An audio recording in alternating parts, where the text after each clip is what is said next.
இன்னைக்கு கூட அறிவிப்பு விடுறாங்க, இஸ்லாமியர்கள் யாரும் தங்களுடைய பள்ளிவாசல்ல தொழக்கூடாது, தங்களுடைய வீடுகள்லையும் தொழக்கூடாது. இப்படி ஒரு அறிவிப்பு விட்டுட்டோம்னா என்ன செய்வோம்? சரி, நல்லதா போச்சு, தொழக்கூடாதுன்னு சொல்லிட்டாங்களே, வீட்டுல போய் இருந்துருவோமா? யாருமே இருக்க மாட்டோம். எங்களுடைய இறைவன் எங்களை தொழ வேண்டும் என்று கட்டளையிட்டிருக்கும் பொழுது அதை தடுப்பதற்கு எவனுக்கும் அதிகாரம் கிடையாது. ஆர்ப்பாட்டம் பண்ணுவோம்ல, போராட்டம் பண்ணுவோம்ல.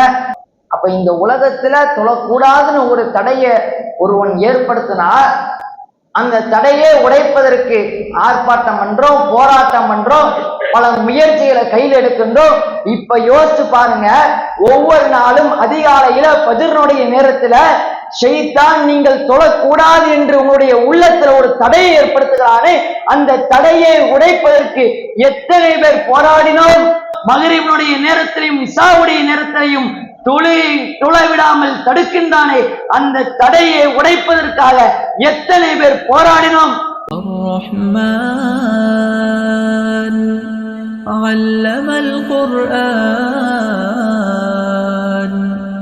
خلق الإنسان علمه البيان. السلام عليكم. கண்ணியமிக்க எல்லாம் அல்ல அல்லாஹ்வுடைய இந்த ஏக இறைவனின் சாந்தியும் சமாதானமும் மற்றாத பேரமும் பெருங்கருணையும் நாம் எல்லாம் உயிரினும் மேலாக மதிக்கப்பட வேண்டிய நம்மை எல்லாம் இருளிலிருந்து வெளிச்சத்தின்பால் அழைத்து வந்த உத்தம தூதர் என்னை மனிதர் ஒழுக்க செய்த பெருமானார் ஸல்லல்லாஹு அலைஹி வஸல்லம் அவர்களின் மீதும்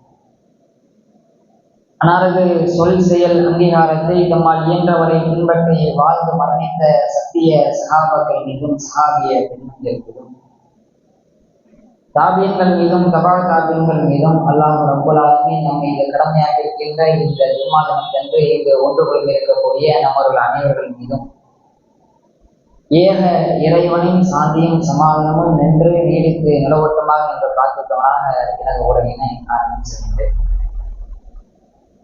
கனிமிக்க எல்லாம் அல்ல அல்லாஹ்வுடைய இந்த உலகத்தில் எவ்வளவோ கொள்கை கோட்பாடுகள் சித்தாந்தங்கள் மதங்கள் என்று பிரித்திருந்தாலும்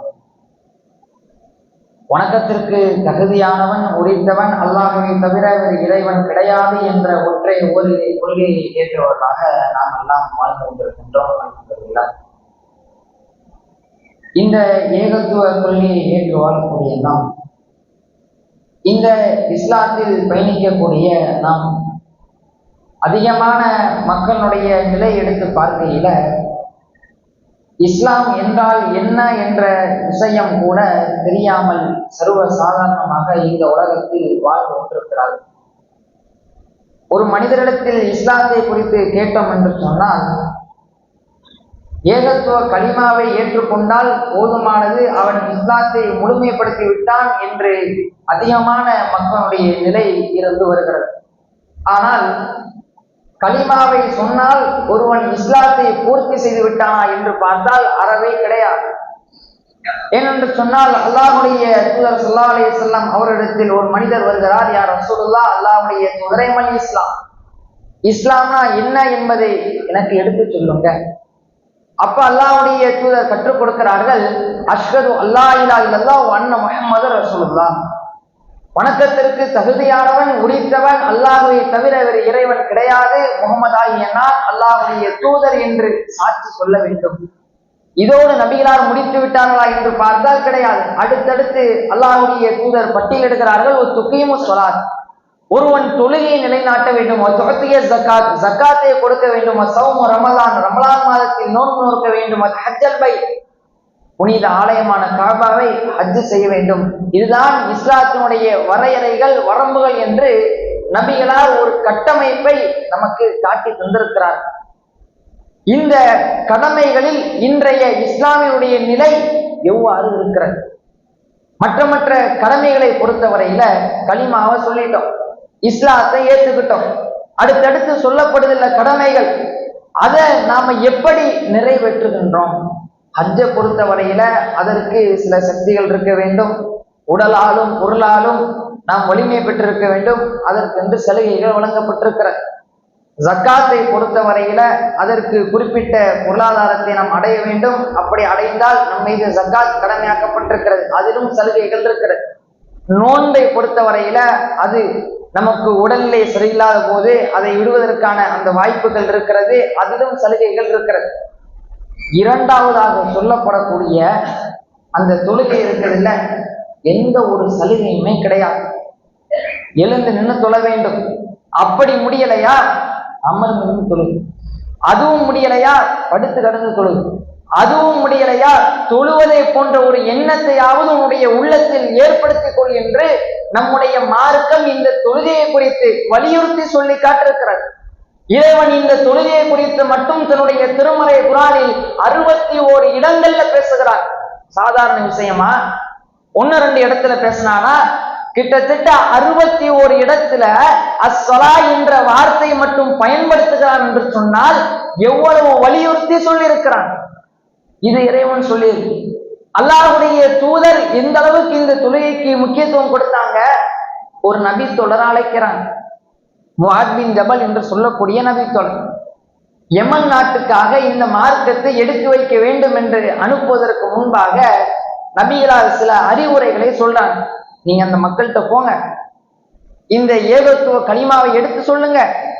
அவங்க நம்பிக்கை கொண்டு விட்டால் அதற்கு அடுத்தபடியாக அவர்களுக்கு கட்டளையிடுங்கள், உங்களுக்கு இரவிலும் பகலிலும் 5 நேர தொழுகை கடமையாக்கப்பட்டு விட்டது, அதை அவர்கள் நிறைவேற்ற வேண்டும் என்ற ஒரு கட்டளையை நபிகளால் எடுத்து சொல்றாங்க. இதோடு முடிச்சதல்ல, இதை தொடர்ந்து அல்லாஹ்வுடைய தூதர் சொல்றாங்க, ஒரு இறை நம்பிக்கையாளனுக்கும் இறை மறுப்பாளனுக்கும் இடையில் உள்ள வேறுபாடை இந்த தொழுகையை விடுவதுதான் என்று இறை நம்பிக்கையாளுடைய பண்பாக தொழுகையை விடுவதை நபிகளார் சொல்லி காட்டாங்க. இவ்வளவு வற்புறுத்தி வலியுறுத்தி நம்முடைய மார்க்கம் இந்த தொழுகைக்கு முக்கியத்துவம் கொடுக்கிறது.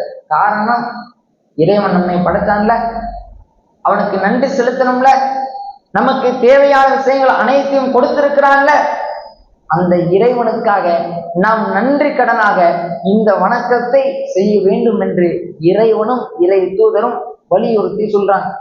இதெல்லாம் ஒரு புறம் இருந்தாலும், நன்றி செலுத்துவதெல்லாம் ஒரு கடமையாக இருந்தாலும், இன்னும் இறைவன் சொல்லக்கூடிய விஷயம் என்ன தெரியுமா?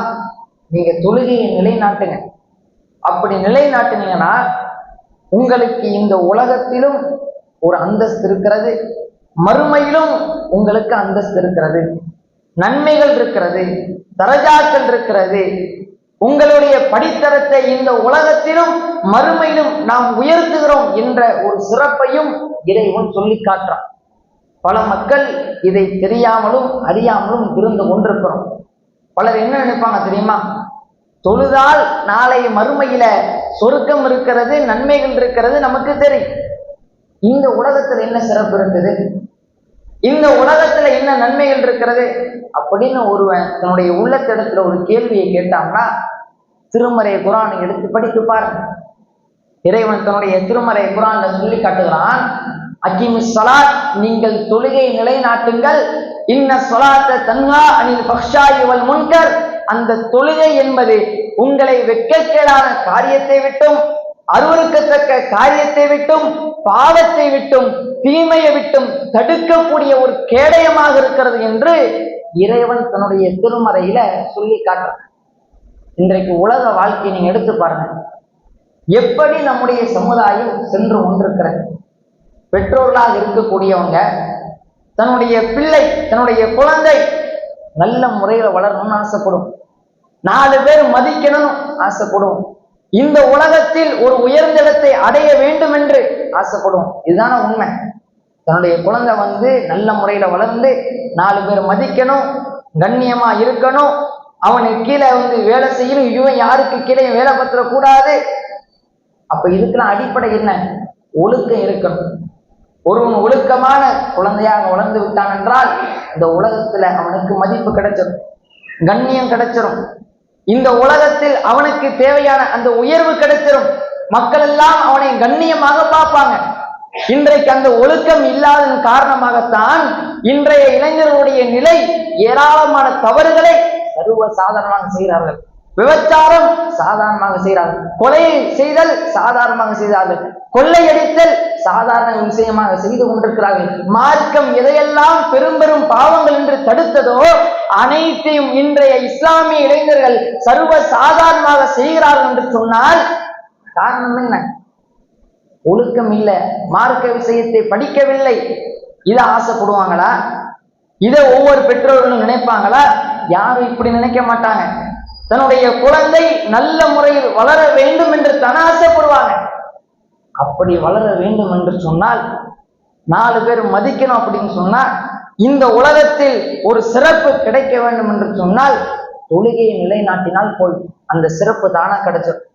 ஒழுக்கமிக்கவனாக மாறிவிடுவான். அப்படி ஒழுக்கமிக்கவனாக மாறிவிட்டான் என்று சொன்னால் அவனுக்குரிய கண்ணியம் இந்த உலகத்தில் நிச்சயமாக கிடைத்துவிடும். அதைத்தான் இறைவன் சொல்கின்றான், அக்கிமி ஸலாத், நீங்கள் தொழுகையை நிலைநாட்டுங்கள். அந்த தொழுகை உங்களை பாவத்தை விட்டு தடுத்துவிடும், அருவருக்கத்தக்க காரியத்தை விட்டு தடுத்துவிடும், தீமையை விட்டு தடுத்துவிடும். அப்படி தடுத்து விட்டால் ஒரு உயர்வு இந்த உலகத்தில் கிடைத்துவிடும், ஒழுக்கம் நமக்கு கிடைத்துவிடும். இதற்கு அழகிய உதாரணமாக அல்லாஹ்வுடைய தூதர் ஸல்லல்லாஹு அலைஹி வஸல்லம் அவர்கள் அவருடைய தோழர்களுக்கு முந்தைய காலத்தில் வாழ்ந்த ஒரு மனிதனுடைய வாழ்க்கையை குறித்து எடுத்து முன்வைக்கிறார். யார் அந்த மனிதர்னா ஜுரைஜ் என்று சொல்லக்கூடிய ஒருவன். நபிகளார் இவர்களை குறித்து சொல்லும் பொழுது ஜுரைஜன் ஆபிதன், வணக்கசாலியான ஜுரைஜ் என்று வர்ணித்து சொல்றாங்க. இந்த ஜுரைஜ்ங்கிற மனிதர் வணக்கசாலியான மனிதர் என்று அல்லாஹ்வுடைய தூதர் சொல்றாங்க. ஏன் இப்படி வர்ணித்து சொல்றாங்கன்னா, அதற்குரிய பின்னணி எடுத்து பார்க்கையில அவருடைய வாழ்க்கை அந்த அளவுக்கு இருந்து, இந்த ஜுரைஜ்ங்கிற மனிதர் அவருக்கென்று தொழும் இடத்தை அமைத்து அதுல தொழுகையை நிலைநாட்டி வருவராக இருந்திருக்கிறார். ஒரு நாள் அவருடைய தாய் அந்த இடத்துக்கு வராங்க. யா ஜுரைஜ், ஜுரைஜ் என்று அழைக்கிறாங்க. தொழுது கொண்டிருந்த அந்த மனிதர் தன்னுடைய உள்ளத்திடத்துல ஒரு கேள்வி எழுப்புகிறார். யா ரப்பி, இறைவா, உம்மி வ ஸலாத், என்னுடைய தாய் என்னுடைய தொழுகை, என்னுடைய தாய் என்னை அழைக்கிறாள், அவளுக்கு நான் பதில் அளிப்பதா, என்னுடைய தொழுகையை நான் நிலைநாட்டுவதா? பாக்குபல் அலா ஸலாத்தி, அந்த கேள்வியை எழுப்பிவிட்டு அவருடைய தொழுகையை முன்னோக்கி தொழுது கொண்டிருக்கிறாங்க. அவருடைய தாய் போயிடுறாங்க. மீண்டும் மறுநாள் வாராங்க. யா ஜுரைஜ், ஜுரைஜ் என்று அழைக்கிறார்கள். அதே போல அவருடைய உள்ளத்தில் ஒரு கேள்வியை எழுப்புகிறார்கள். யா ரப்பி, இறைவா, உம்மி வ ஸலாத்தி, என்னுடைய தாய் என்னுடைய தொழுகை.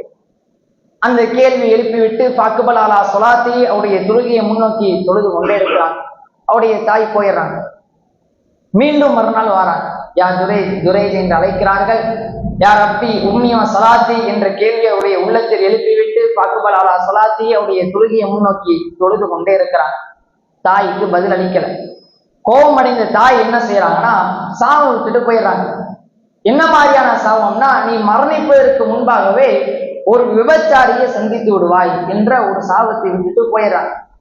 இந்த நேரத்துல அன்றைக்கு வாழ்ந்த அந்த யூதர்கள் இருக்கிறாங்கல்ல, அவங்க எல்லாம் பேசிக் கொள்றாங்க.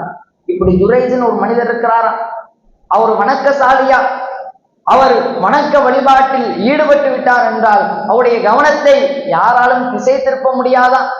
இப்படி பேசிக் கொண்டிருக்கும் பொழுது அந்த சபையில் இருக்கக்கூடிய ஒரு விபச்சாரம் செய்யக்கூடிய ஒரு பெண்மணியிலிருந்து, நான் அவரை வழிகெடுக்கின்றேன், தவறின் பக்கம் அழைக்கிறேன் என்று அந்த மக்களிடத்துல சவால் விட்டு அந்த பெண்மணியும் வாராங்க. ஜுரைஜ் அவர்களை தவறு செய்வதற்காக அழைக்கிறார்கள். அந்நேரத்தில் அவர்கள் தொழுது அந்த தொழுகை என்பது தடுக்கக்கூடிய பாவத்தை விட்டு தற்காக்கக்கூடிய ஒரு கேடயமாக மாறி நிற்கிறது. பாவத்திலிருந்து விலகிக் கொள்றாங்க. இந்த பெண்மணி என்ன செய்யறாங்க, சவால் விட்டு வந்தாங்கல்ல, அப்படியே தன்னுடைய குலத்தின் பக்கம் திரும்ப முடியாது. ஒரு ஆட்டு இடையனை சந்தித்து அவனோடு தவறு செய்து விட்டு குழந்தையை பெற்றெடுத்து விட்டு சமுதாய மக்களிடத்தில் இது ஜுரைஜுடைய குழந்தைதான், ஜுரைஜ் அவர்களை நான் வழிகெடுத்து விட்டேன் என்று ஒரு பொய் பிரச்சாரத்தையும் அந்த பெண்மணி செய்கிறார்கள். கோபமடைந்த மக்கள் என்ன செய்யறாங்கன்னா, ஜுரைஜ் அவங்களை அடிக்கிறாங்க. அவர்கள் தொழுது கொண்டிருந்த அந்த இடத்தையும் அடித்து நொறுக்குகிறார்கள். அப்போ ஜுரைஜ் அவர்கள் கேட்கிறாங்க, எதனால என்ன அடிக்கிறீங்க, காரணத்தை சொல்லுங்க என்று சொல்லும் பொழுது அந்த மக்கள் எல்லாம் நடந்த விஷயத்தை எடுத்து சொல்றாங்க. அந்நேரத்தில் ஜுரைஜ் அவங்க என்ன சொல்றாங்க தெரியுமா, எனக்கு தொழுவதற்காக அனுமதி கொடுங்க, நான் தொழுகையை நிலைநாட்ட வேண்டும், அதற்குள்ளாகவே அந்த குழந்தையை என்னிடத்தில் எடுத்து வாருங்கள் என்று ஒரு விஷயத்தை முன்வைத்து விட்டு தொழுகிறாங்க. அந்த குழந்தை எடுத்து வரப்படுகிறது. தொழுகையை முடித்ததற்கு பிறகு அவருடைய கரத்தால் அந்த குழந்தையினுடைய வயிற்றில் குத்துகிறார்கள். அந்த குழந்தை அந்நேரத்தில் தன்னுடைய தந்தை யார் என்ற ஒரு உண்மையை போட்டு மக்களுக்கு மத்தியில உடைக்கிறது.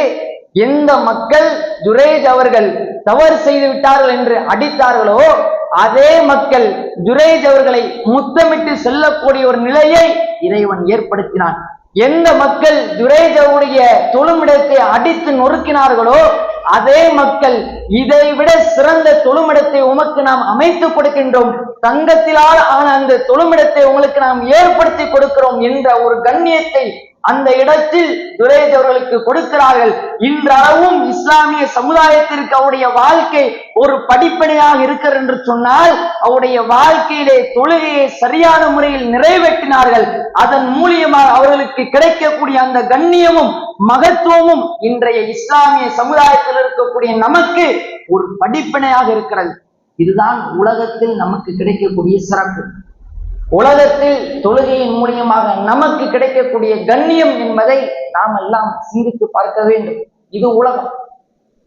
அதை இந்த தொழுகையின் மூலியமாக உலகத்தோடு முடிந்து விடாமல் மறுமையிலும் ஏராளமான சிறப்புகள் இருக்கிறது, நன்மைகள் இருக்கிறது. இறைவன் அதையும் தன்னுடைய திருமறை குர்ஆன்ல 1-2 இடம் இல்ல பல இடத்துல சொல்லி காட்டுகிறான். உதாரணமாக சொல்ல போனால் சூரத்துல் அன்பால் என்ற அத்தியாயத்தில 2வது வசனத்தில் இறைவன் பேசுகிறான். இன்னமல் முஃமினூன அல்லதீன இதா ذுக்கிரல்லாஹ், நம்பிக்கை கொண்டவர்களை இறைவன் யார் அழைக்கிறான்? நம்பிக்கை கொண்டவர்களை என்று அழைக்கிறான். நம்மளைத்தான், நம்மை பார்த்துதான் இறைவன் பேசுகிறான். நீங்கள் கலிமாவை சொன்று ஏற்றுக்கொண்டீர்களே, அதனால் நீங்கள் நம்பிக்கை கொண்டவர்கள். அடுத்தபடியாக இறைவன் சொல்கின்றான், உண்மையா நம்பிக்கை கொண்டவங்க யாரு தெரியுமா? நீங்க எல்லாம் ஏகத்துவ கலிமாவை சொல்லி ஏத்துக்கிட்டீங்க, நம்பிக்கை கொண்டுட்டீங்க, அதனால உண்மையான நம்பிக்கை கொண்டவர்களாக மாறிவிட முடியாது. உண்மையா நம்பிக்கை கொண்டவர்கள் யாரு தெரியுமா என்ற ஒரு கேள்வியை இறைவன் கேட்டுவிட்டு அதை தொடர்ந்து பேசுகிறான். அல்லாஹ்வுடைய பெயர் எவனிடத்தில் சொல்லப்படுகிறதோ வஜிலத் குலூபுஹும், அவனுடைய உள்ளம் அப்படியே நடுநடுங்கிவிடும். வைதா துலியத் அலைஹிம் ஆயாத்துஹும் ஸாதத்துஹும் ஈமானா, அல்லாஹ்வுடைய வசனம் ஒருவரிடத்தில் ஓதப்படுகிறது என்று சொன்னால் அவருக்கு ஈமான் அதிகரிக்கும். வாலா ரப்பியும் யதவக்கலும், அவர்கள் எப்பேற்பட்ட சூழல் ஏற்பட்டாலும் சரி அவர்கள் அல்லாஹ்வை சார்ந்திருப்பார்கள். அல்லதீன யுகீமுன ஸலாத், அவர்கள் தொழுகையை நிலைநாட்டுவார்கள். வமிம்மா ரஸக்னாஹும் யுன்ஃபிகூன், நாம் அவர்களுக்கு வழங்கிய செல்வத்திலிருந்து நல்வழியில் செலவிடுவார்கள். உலாயிக ஹுமுல் முஃமினூன ஹக்கா, அவர்கள்தான் உண்மையான இறை நம்பிக்கையாளர்கள்.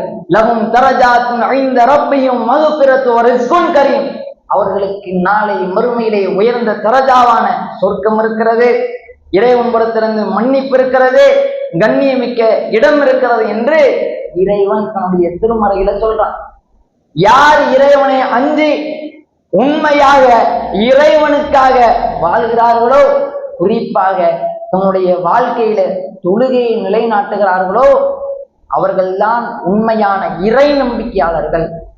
அப்படி இறை நம்பிக்கையாளர்களாக அவர்கள் மாறிவிட்டார்கள் என்று சொன்னால் லஹும் தரஜாத்துன் இன்த ரப்பிஹிம் வ மக்ஃபிரத்து வ ரிஸ்குன் கரீம், அவர்களுக்கு நாளை மறுமையிலே உயர்ந்த தரஜாவான சொர்க்கம் இருக்கிறது, இறைவன் புறத்திலிருந்து மன்னிப்பு இருக்கிறது என்று இறைவன் தன்னுடைய திருமறை குர்ஆன்ல சொல்லி காட்டுகிறான். அப்ப இந்த தொழுகையின் மூலியமாக இந்த உலகத்திலும் நமக்கு நன்மைகள் இருக்கிறது, மறுமையிலும் சுருக்கம் இருக்கிறது, நன்மைகள் இருக்கிறது. இப்ப என்ன கவனிக்கணும்னா, நம்ம என்ன இன்னைக்கு நேற்று இஸ்லாத்தை ஏற்றுக்கிட்டோமா? எத்தனையோ ஆண்டு காலமாக இஸ்லாத்துல பயந்துகிட்டு இருக்கிறோம். தொழுதால் நம்முடைய பாவங்கள் மன்னிக்கப்படுங்கிற விஷயம் கூட நமக்கு தெரியாமல் இருக்கிறதா? தெரியும்லங்க எல்லாத்துக்கும். ஒருத்தர் தொழுதா அவனுக்கு பாவம் மன்னிக்கப்படும் அப்படிங்கிற விஷயம் எல்லாத்துக்குமே தெரியும். தொழுதால் நாளை மறுமையிலே சொர்க்கம் கிடைக்கும் என்ற விஷயம் நமக்கெல்லாம் தெரியும். பல பயான்கள்ல கேட்டிருக்கிறோம், பல ஹதீஸ்களை படித்திருக்கிறோம். இது கூட தெரியாம தான் இவ்வளவு நாள் இருக்கிறோம் இஸ்லாத்துல. தொழுதால் நாளை மறுமையிலே படைத்த இறைவனை பார்க்கக்கூடிய பாக்கியம் இருக்கிறது என்ற விஷயம் நமக்கெல்லாம் தெரியும். இப்படி தொழுகையின் மூலியமாக கிடைக்கக்கூடிய நன்மைகள் அனைத்தையும் தெரிந்து வைத்திருக்கிறோம், அறிந்து வைத்திருக்கிறோம். இருந்தாலும் ஏன் நம்முடைய வாழ்க்கையில நாம தொழ மாட்டிருக்கிறோம்? தொழுகைக்கு முக்கியத்துவம் கொடுக்க மாட்டிருக்கிறோம். 5 நேர தொழுகை, 1 நேரம் தொழுகிறோம், 2 நேரம் தொழுகிறோம், 3 நேரம் தொழுகிறோம். 5 நேர தொழுகை யாருமே ஏன் சரியான முறையில நாம கடைபிடிக்க மாட்டிருக்கிறோம்? இந்த கேள்வி எழுப்பி பார்த்திருக்கிறோமா? சிறப்புகள்லாம் தெரியுது, நன்மைகள்லாம் தெரியுது, இருந்தாலும் ஏங்க நம்ம தொழ மாட்டிருக்கிறோம்? இந்த கேள்வி யாராவது நம்முடைய உள்ளத்துல எழுப்பி பார்த்திருக்கிறோமா? அப்படி நாம் எழுப்பினோம் என்று சொன்னால் அதற்கு கிடைக்கக்கூடிய ஒரே ஒரு பதில், நாம முழுக்க முழுக்க ஷைத்தானுக்கு கட்டுப்பட்டு வாழ்றோம். இதுதான் உண்மையான பதில். எந்த ஒரு மனிதராலும் இதை மறுக்க முடியாது. ஒருவன் தொழலையா, அவனுக்கு கிடைக்கக்கூடிய ஒரு பதில், அவன் ஷைத்தானுக்கு கட்டுப்பட்டு இருக்கிறான். எப்படி மறுக்க முடியும்? எப்படி அதை அவனால் உண்மைப்படுத்த முடியும்?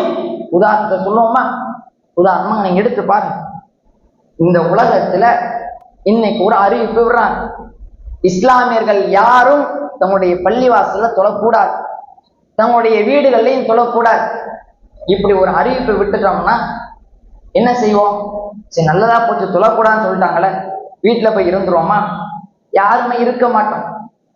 எங்களுடைய இறைவன் எங்களை தொழ வேண்டும் என்று கட்டளையிட்டிருக்கும் பொழுது அதை தடுப்பதற்கு எவனுக்கும் அதிகாரம் கிடையாது. ஆர்ப்பாட்டம் பண்ணுவோம்ல, போராட்டம் பண்ணுவோம்ல, சரி, அந்த ஆர்ப்பாட்டத்துல 5 நேர தொழுகிறவங்க மட்டும்தான் வந்து நிற்பானா? இல்ல, வாரத்திற்கு ஒரு முறை ஜும்மா தொழுகிறவன் வந்து நிற்பான், வருடத்திற்கு 2 முறை பெருநாள் தொழுகிறவன் வந்து நிற்பான்.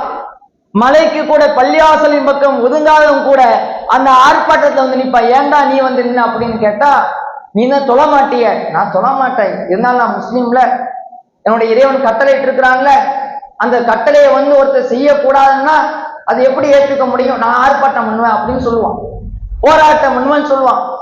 அப்ப இந்த உலகத்துல தொழக்கூடாதுன்னு ஒரு தடையை ஒருவன் ஏற்படுத்தினா அந்த தடையை உடைப்பதற்கு ஆர்ப்பாட்டம் பண்றோம், போராட்டம் பண்றோம், பல முயற்சிகளை கையில் எடுக்கின்றோம். இப்ப யோசிச்சு பாருங்க, ஒவ்வொரு நாளும் அதிகாலையில ஃபஜ்ருடைய நேரத்துல ஷைத்தான் நீங்கள் தொழக்கூடாது என்று உங்களுடைய உள்ளத்துல ஒரு தடையை ஏற்படுத்துகிறானே, அந்த தடையை உடைப்பதற்கு எத்தனை பேர் போராடினோம்?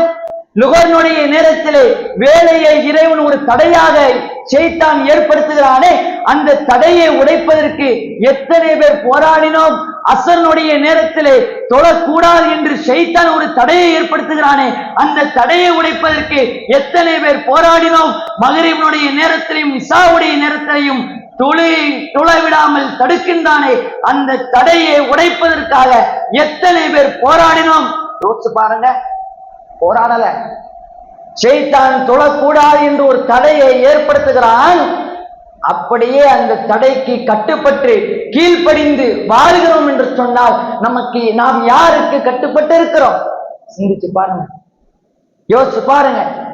எப்ப அந்த தடையை நம்மளால உடைக்க முடியும் அப்படின்னா, சும்மா வாயளவுல நம்ம நம்பிக்கை கொள்ளாம உள்ளத்தின் அடிப்படையில ஏகத்துவ கலிமாவை சொல்லி இறைவன் சொல்லக்கூடிய அந்த கடமைகளில், குறிப்பாக அந்த தொழுகை, எந்த ஒரு கஷ்டம் வந்தாலும், எவ்வளவு பெரிய வேலை இருந்தாலும் தொழ வேண்டும் அப்படிங்கிற ஒரு எண்ணத்தை நம்ம ஆழமாக பதிய வைத்தால், இறைவனின் மீது ஒரு பொறுப்பை சாட்டி நம்முடைய உள்ளத்தில் ஏந்தினோம் என்று சொன்னால், ஷைத்தான் போடக்கூடிய அந்த தடையை நிச்சயமாக நம்மால் உடைக்க முடியும் என்ற ஒரு விஷயத்தை உள்ளத்தில் ஆழ பதிய வைக்க வேண்டும். அதே போல இந்த சட்டதிட்டங்கள், இந்த நன்மைகள், தொழுகையின் மூலியமாக கிடைக்கக்கூடிய பலன்கள் அனைத்தையும் நம்முடைய உற்றார் உணர்வுகளுக்கு எடுத்து சொல்லணும். நம்முடைய நண்பர்கள் தொழாமல் இருப்பாங்க, அவங்களுக்கு எடுத்து சொல்லணும். நம்மை சுற்றி இருக்கக்கூடிய மக்கள் பலர் தொழாமல் இருப்பாங்க, அவங்களுக்கெல்லாம் எடுத்து சொல்லணும். ஏன்னா அல்லாஹ்வுடைய தூதர் சொன்ன விஷயம் அதுதான். நமக்கு தெரிந்த அந்த விஷயங்களை பிறருக்கு எடுத்து சொல்ல வேண்டும். அப்படி நாம சொல்வதன் மூலியமாக நம்முடைய நண்பர்களோ, நம்முடைய உறவினர்களோ, நம்மை சுற்றியுள்ள மக்களோ நாம தொழ வேண்டும் என்று எடுத்து வைக்கக்கூடிய அந்த பிரச்சாரத்தின் மூலியமாக ஒரு நாள் அவருடைய வாழ்க்கையை மாற்றி தொழக்கூடியவர்கள் இருக்கலாம், 2 நாள் அவருடைய வாழ்க்கையை மாற்றி தொழக்கூடியவர்கள் இருக்கலாம். ஒரு வாரம் தொழக்கூடியவர்கள் இருக்கலாம். இல்ல நாம் சொல்லக்கூடிய அந்த விஷயத்தின் மூலியமாக வாழ்க்கை முழுவதும் தொழக்கூடியவர்கள் இருக்கலாம். இன்னும் சிலரை எடுத்துக்கொண்டோம் என்றால், நாம் என்னதான் அவர்களிடத்தில் நன்மையை குறித்து எடுத்து சொன்னாலும், எவ்வளவு சிறப்புகளை சொன்னாலும், இந்த காதலை வாங்கிட்டு இந்த காதலை விடக்கூடியவர்களும் இருக்கலாம். அவர்களை நினைத்து நாம் எந்த ஒரு கவலையும் படக்கூடாது. ஏன்னா நம்முடைய எண்ணம் சத்தியத்தை அவர்கள்ட்ட கொண்டு சேர்க்கணும், ஏகத்துவத்தை எடுத்து சொல்லணும். இறைவனும் இறை தூதரும் சொன்ன அந்த காரியத்தை அவர்களுக்கு நாம் முன்வைக்க வேண்டும். அவங்க ஏற்றுக்கொள்ளாமல், சிந்திக்காமல், யோசிக்காமல் இந்த உலகத்திற்காக வாழ்ந்தார்கள் என்று சொன்னால், அவங்க எப்ப யோசிப்பாங்க, எப்ப சிந்திப்பாங்க என்பதையும் இறைவன் தன்னுடைய திருமறை குர்ஆன்ல கியாமா என்ற அத்தியாயத்தில் சொல்லி காட்டுகிறான். கல்லா இதா பலகத்தை தராக்கிய வக்கீலம் என்றால், உயிர் தொண்டை குழியை அடையக்கூடிய அந்த நேரத்திலே மந்திரிப்பவன் யார் என்று கேட்கப்படும். அதுதான் முடிவு என்று ஒவ்வொருவரும் அறிந்து கொள்வார்கள். ஒரு கெண்டைக்கால் மற்றொரு கெண்டைக்காலோடு பின்னிக்கொள்ளும். இலா ரப்பிக்க யௌமைல் மசாத், அன்றைய நாள் இறைவனின் முன்பாக நிறுத்தப்பட போகிறோம் என்று அப்பதான் யோசிப்பாங்க, அப்பதான் சிந்திப்பாங்க, கதறுவாங்க. இறைவா, எனக்கு கொஞ்ச நாள் அவகாசம் கொடு, நான் நன்மையை செஞ்சிடறேன், உனக்காக என்னுடைய வாழ்க்கையை முழுவதும் நான் அர்ப்பணிக்கிறேன். அவகாசம் தரப்படுமா, கொடுக்கப்படுமா? அந்நேரத்தில் நம் கத்தினாலும் கதறினாலும் எந்த ஒரு அவகாசமும் வழங்கப்படாது. வாழக்கூடிய காலத்திலேயே நம்முடைய வாழ்நாளில் தொழுகையை சரியான முறையில் நிறைவேற்றி அதன் மூலியமாக சொர்க்கத்திற்கு செல்லக்கூடிய நற்பாக்கியத்தை வல்ல ரஹ்மான் நம் அனைவர்களுக்கும் தந்தருடன் என்று பிரார்த்தித்தவனாக எனது முதல் உரையை நிறைவு செய்கின்றேன். அஸ்ஸலாமு அலைக்கும் வரஹ்மத்துல்லாஹி வபரகாத்துஹு.